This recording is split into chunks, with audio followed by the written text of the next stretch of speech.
kulanti wanaagsan daawadayaal ku soo dhawaada barnaamijka dunida maanta iyo wararkii ugu dambeeyay ee Soomaaliya waana 16 bisha May 2022 qodobada ugu waaweyn barnaamijkeena maanta waxaa kamid ah madaxweynaha cusub ee la doortay Xasan Sheekh Maxamuud oo aanu eegi doono 4 waxyaabood oo sahashay guushiisa iyo waliba 4 waxyaabood oo laga doonayay inuu wax ka qabto dadku waxyeeloobay rasaastii dabaaldega ahayd ee Xasan Sheekh Maxamuud loo ridayay gudaha magaalada Muqdisho iyo munaasabado weli ka soconaya dalka iyo dibadiisa maxay ahayd fariinta ka timid ra'iisul wasaaraha Itoobiya Abiy Ahmed ee uu soo diray madaxweyne Xasan Sheekh Maxamuud kadib guuldaradii saaxiibkiis Farmaajo soo gaartay waxaan kaloo soo gudbin doonaa xogo sira oo aanu ka helnay shakhsiga laga yaabo in laga dhigo ra'iisul wasaaraha cusub ee Soomaaliya ee Xasan Sheekh Maxamuud uu soo magacaabi karo qodobadaas waliba kuwa kale ayaan daawadayaal ku soo qaadan doonaa barnaamijkeena dunida maanta haddii ay daawada ku tahay markii ugu horeysay fadlan subscribe dheh oo furo gambaleelka si aad u noqoto daawadaha ugu horeeya ee hela warbixinada iyo wararka aan halkan ku soo gudbinno aan ku bilowno madaxweynaha cusub ee Soomaaliya Xasan Sheekh Maxamuud ayaa waxa uu ku guuleystay xilka madaxweynaha 10aad ee Soomaaliya dad badan ayaana saadaal aan ka sii bixin karin marka la eego sida fudud uu ku soo baxay inkastoo doorashada wareegga saddexaad la isla aaday haddana 4 waxyaabood ayaa u sabab ahayd baa la yiri in Xasan Sheekh mar kale xukunka dalka uu ku soo laabto waa mid kooban Xasan Sheekh waxa ololihiisa doorashada ka shaqeynayay 13 xildhibaan oo daacad u ah iyadoo xisbigiisa UPD ay galeen olole ka duwan midka ay wada galeen murashaxiinta kale qodobka labaad ra'iisul wasaare Maxamed Xuseen Roble ayaa dhisay madaxweyne Xasan Sheekh Maxamuud iyadoo injineer Roble uu si toos u la hadlayay xildhibaanada labada aqal ee baarlamaanka Soomaaliya isla markaana uu la kulmayay habeen iyo maalin si ay u doortaan Xasan Sheekh qodobka saddexaad Xasan Sheekh Maxamuud ayaa waxa guushiisa sidoo kale sabab u ahayd xildhibaanada laga soo xulay gobolada waqooyi iyo kuwa koonfur galbeed oo dhabarjibin lagu sameeyay maadaama markii hore uu ku xisaabtamayay codadkooda madaxweyne Farmaajo asaatee waxa ay qaateen isbedel doonka isla markaana waxa ay iska diideen madaxweyne Farmaajo in mar kale waqtiga iyo xukunka uu ku soo laabto qodobka afaraad waxa uu ahaa sidoo kale inuu sabab u ahaa guusha Xasan Sheekh dhammaan murashaxiinta kale ee codadkooda iyagu helay oo ugu shubay sidaas oo uu ugu gudbay wareegga saddexaad isla markaana uu ku garaacay dhinaca doorashada madaxweyne Xasan Sheekh Maxamuud dhigiisa Farmaajo waxyaabaha cajiibka lahayd waxaa ka mid ahayd in doorashadan tii ka horeysay 2017 labadooda ay isugu soo hareen wareegga saddexaad laakiin markaas Xasan Sheekh Maxamuud ayaa u tanaasulay Farmaajo oo shacbiyad badan haystay kana baqay in codad badan laga badin karo sidaas ayaana Farmaajo uu ku noqday madaxweynihii 9aad hasaatee xalay waa uu diiday Farmaajo inuu tanaasulo waxaase codadka laga tira badiyay awgeed wareegga saddexaad uu ku soo baxay Xasan Sheekh Maxamuud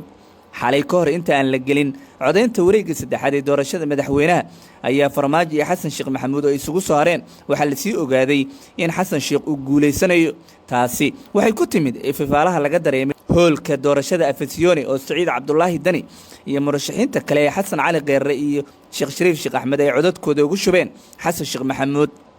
rasaas xoog leh ayaana sii bilaabatay oo dabaaldeg ahayd gudaha magaalada Muqdisho oo ay ridayeen ciidamada dawladda federaalka asaatee waxa ay xoogeysatay rasaastu markii ay wareegga saddexaad dhamaatay tirinta codadka oo laga war helay si qayaxan inuu u guuleystay Xasan Sheekh Maxamuud rasaasta ayaa mararka qaar hoos loo dhigayay taas oo sabab ka dhigtay in dad guryahooda ku sugnaa ay ugu tagto iyadoo habow ah ama wiifta ah waxaana jira khasaare isugu jira dhimasho dhaawac oo ka dhashay rasaastaas xalay la ridayay xaafado ka mid ah degmada Hodan ee magaalada Muqdisho ku dhawaad 10 qofood ayaa dhimasho iyo dhaawac ay ka soo gaartay sida aanu ku ogaanay xogo kala duwan rasaasta ayaa siyaabo kala duwan guryahooda dadkaas ay ugu tagtay markii dabaaldegaas hoos ciidanku ay ugu ridayeen xabadaha cusbitaalada Digfeer iyo Soomaali Suudanees oo ku yaala isla degmada Hodan ayaa la geeyay dad u badan caruur kuwaas oo dhaawacay ay soo gaareen hal qof ayaana la xaqiijiyay in xaafad ka mid ah degmada Hodan gaar ahaan agagaarka Soonakey in uu ku dhintay markii dhiigbax uu ku dhacay sida ay xaqiijiyeen ehelkiisa marxuumkaasi iyadoo sidaas ay tahay ayaa haddana magaalada Muqdisho waxa weli laga dareemayaa guusha Xasan Sheekh Maxamuud uu gaaray iyo waliba dabaaldegyada loo sameeyay munaasabado kala duwan garoonka diyaaradaha magaalada Muqdisho ayaa xaflad kooban waxa ku qabtay mid ka mid ah ganacsatada haweenka ah ee halkaasi xarumaha kule iyadoo oo ay hayd gabadhii ugu horeysay ee Xasan Sheekh Maxamuud xaflad lagu taageeriyay ku qabatay 2012 sida la og yahay mar kale ayaa ay noqotay qofkii ugu horeeyay ee xaflad soo dhaweyn u sameeyay Xasan Sheekh Maxamuud oo mar kale xukunka dalka ku soo laabtay 4 waxyaabood ayuu ballan qaaday ka hor inta aan la dooran xasan sheekh maxamuud, kuwaas oo kale ahaa amniga. waxaan diiradda saari doonaa ayuu yidhi amniga oo wax ka qaban doono sidii dalka looga xoreyn lahaa argagixisada magaalooyinka, layskuna furi lahaa waddooyinka xiran si ganacsiga dadka ay si xora ugu socdaan, ayuu ballan qaaday. waxaa amniga barbar socda ayuu yidhi xasan sheekh maxamuud ballanqaadkiisa garsoorka oo dib u hagaajin lagu samayn doono. ilaalinta sharafta iyo karaamada dalka iyo dadka ayuu sidoo kale ballan qaaday xasan sheekh maxamuud inuu wax badan ka bedeli doono. waxaan ballan qaadayaa in qof muwaadin Soomaaliyeed aan dal kale loo dhiibin. waxaan ballan qaadayaa in qof Soomaaliya fikirkiisa siyaasiga ah aan lagu caburin, ayuu hore u ballan qaaday ka hor doorashadiisa. dib u heshiisiin ayuu sidoo kale waxyaabaha uu ololaha ku soo galay ay qayb ka ahayd xasan sheekh maxamuud, isagoo ballan qaaday in dalka uu ka dhaqan gelin doono dib u heshiisiin laba waji leh, taasoo midda ugu horeysa ku sheegay dib u heshiisiinta bulshada ee deegaanada iyo degmooyinka maxalliga ah ee beelaha dhexdooda ka socon doonta, iyo midda labaad oo ah dib u heshiisiinta siyaasadda oo dadka Soomaaliyeed aan doonayna buu yidhi inaan aas-aas u noqonno midka dastuurka dalka u yaalla, isla markaana aargoosi wax ka baxsan wixii dadka kala dhex maray uu ka gudbi doono. qodobka afraad ee uu ballan qaaday ka hor doorashadiisa iyo guusha xasan sheekh waxay ahayd dimuqraadiyadda uu sheegay in aasaas ay uga dhigayaan xisbiyada siyaasadda oo aanu doonayno ayuu yidhi in qofka siyaasiga ah fikirkiisa la yaqaano oo aan dalka hoggaankiisa iyo weliba taladiisa aanu u iman isagoo aan laga garanayn ujeeddooyinkiisa iyo aragtidiisa siyaasadda. waxaan abuuri doonaa buu yidhi xasan sheekh maxamuud ka hor inta aan la dooran ballanqaadkiisana qayb ka ahaa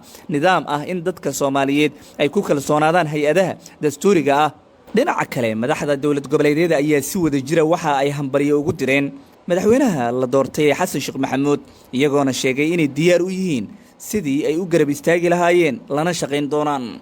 ra-iisul wasaarihii hore ee Soomaaliya cali maxamed geedi ayaa hambalyo kal iyo laaba u soo diray mudane xasan sheekh maxamuud oo xalay loo doortay madaxweynaha tobanaad ee jamhuuriyadda federaalka Soomaaliya. waxaan u rajaynayaa buu yidhi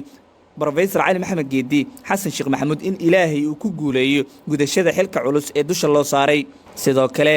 waxa aan qadarin iyo bogaadin u diraya baarlamaanka 11aad ee jamhuuriyadda federaalka Soomaaliya, dhammaan hay-adihii kala qayb qaatay qabsoomidda doorashada ee madaxweynaha. ugu dambeyn cali geedi waxa uu ugu baaqay hay-adaha dowladda,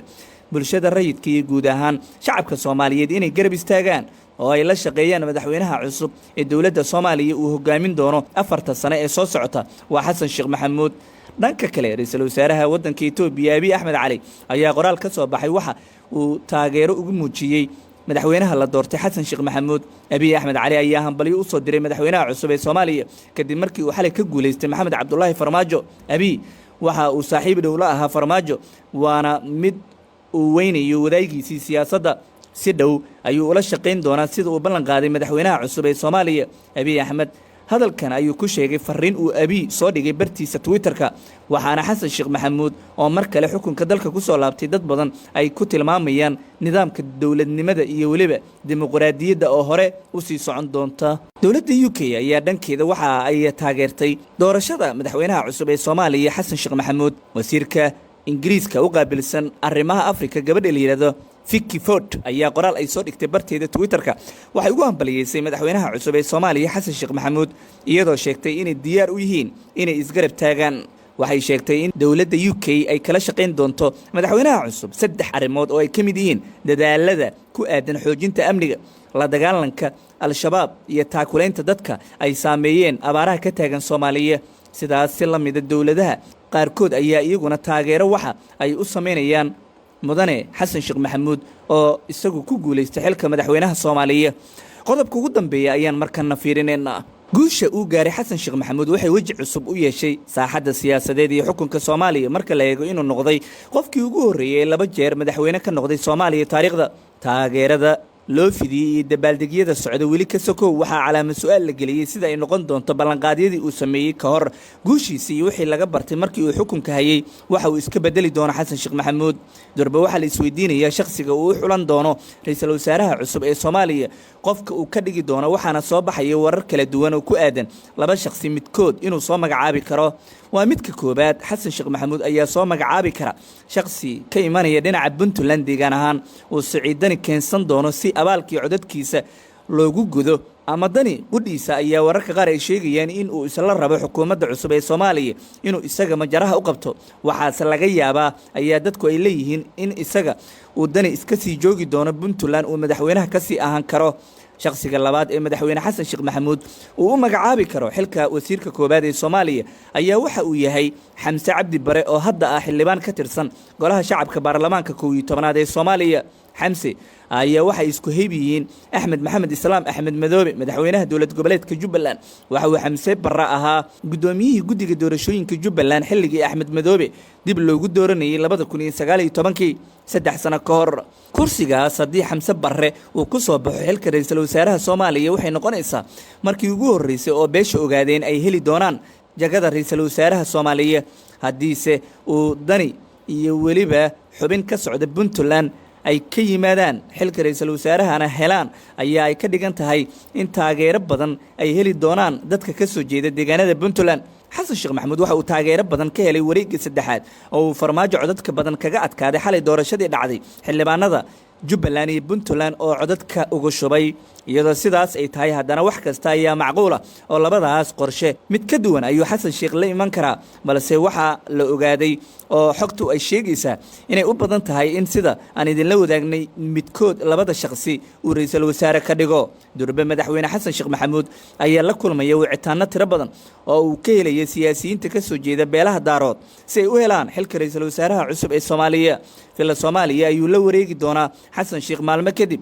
isagoo ku soo laabanaya 5 sano oo inteeda badan mucaarad ku ahaa farmaajo iyo xukunkiisii nabad iyo nolol ayna ugu dambeyn iscafiyeen xalay doorashadii dhacday kadib dhalinyarada ugu badan ee xasan sheekh loo jeedinayo ayaa waxa ay tahay xukunkiisii waxa qayb ka ahaa inuu ahaa mid shaqaalaha dawladda iyo waliba ciidamada mushaarkooda aanu bixin jirin muddo bilaa tii wax ka duwan inuu la iman doono ayaana laga dhursugi doonaa dhinaca kale xukuumadda cusub ee la soo dhisayo iyo safiiro ama diblomaasiyiin ayaa laga yaabaa in ay noqdaan xubno ka tirsanaa murashaxiinta madaxweynaha Soomaaliya wasiirka arrimaha dibadda Soomaaliya ayaa waxa macquul ah in loo magacaabo Cabdiraxmaan Cabdishakuur Warsame sidoo kale murashaxiin uu ku jiro Cabdinuur Sheekh Maxamed ayaa iyaguna xil wasiir ka heli kara xukuumadda soo socota sidoo kale waxa macquul ah in xubnaha ama siyaasiyiinta caanka ah ee xilalka ka heli kara dawladda cusub ay ku jiraan Danjire Yuusuf Garaad Cumar iyo Daahir Maxamuud Geelle oo ay wasiiro noqon karaan iyaguna ama safiiro maadaama ay xiriir fiican la leeyihiin madaxweyne xasan sheekh maxamuud oo xilka ku guuleystay xogta la huba ayaa ah in Mahad Salaad Saabir Shooriye Axmed Macalin Fiqi Cabdiraxmaan Odawa xildhibaan Beene iyo xildhibaan Cabdisalaam Xaaji Liibaan Dhabancad ay yihiin kuwo xilal ka heli doona dawladda cusub maadaama xisbiga UPD Mujadiid ay waqti geliyeen kuna guuleysteen in xasan sheekh ay soo dhisaan qodobkaas ayaana ugu dambeeyay barnaamijkeena dunida maanta iyo wararkii ugu dambeeyay siyaasadda oo inta badan ku soo qaadanay doorashadii xalay ka dhacday Muqdisho falcelinta ka timid baaqyada soo baxaya iyo xasan sheekh rajada laga filan karo dawladda cusub uu soo dhisi doono inta aan wararkan oo kale dib isku arki doono nabadgelyo